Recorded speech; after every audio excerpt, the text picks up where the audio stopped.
রাজধানীর সঙ্গে সহজ যোগাযোগ মাধ্যমের কারণে গত ২ বছরের বেশি সময় ধরে মোংলা বন্দর ঘিরে আগ্রহ বাড়ছে আমদানি রফতানিকারক ব্যবসায়ীদের। তবে জেটি সংকট, নদীর গভীরতা কম থাকা, আধুনিক অবকাঠামোর অভাবসহ রয়েছে নানা সীমাবদ্ধতা। বড় আকারে জাহাজ না আনতে পারি, বেশি মাল আনতে না পারলে আমাদের কস্টিং এফেক্টিভ হবে না, কস্ট এফেক্টিভ না হলে কেউ এদিকে ইন্টারেস্টেড হবে না।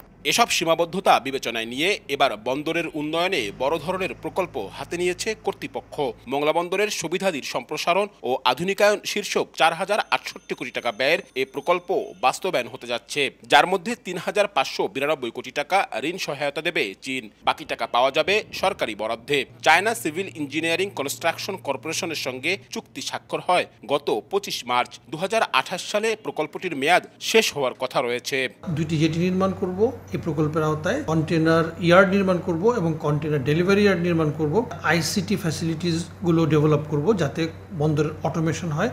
এসব প্রকল্প বাস্তবায়ন হলে বন্দরের সক্ষমতা ও আমদানি রফতানি বৃদ্ধি পাবে বলে আশা ব্যবসায়ীদের। আর চীনের এ বিনিয়োগকে দুই দেশের মধ্যে অর্থনৈতিক ও বাণিজ্যিক সম্পর্ক নতুন উচ্চতায় নিয়ে যাবে মত অর্থনীতিবিদদের। জাতীয় স্বার্থ এবং সর্বোপরি আমাদের কিছু ব্যবসায়ীদের স্বার্থ রক্ষা পায়, তাহলে এই মোংলা বন্দর আরও বেশি উন্নতি সাধন হবে, ব্যবসায়ীরা আগ্রহী হবে, সুযোগ বাড়বে, যত অপশন বাড়বে, আমাদের যত ডোনার আমাদের প্রতি সহায়তা বাড়িয়ে দিবে, তো এটা আমাদের জন্য ভালো। দাতা সদস্য আমাদের দিকে বিনিয়োগের হাত বাড়িয়ে দেয়, এটা নিঃসন্দেহে ভালো।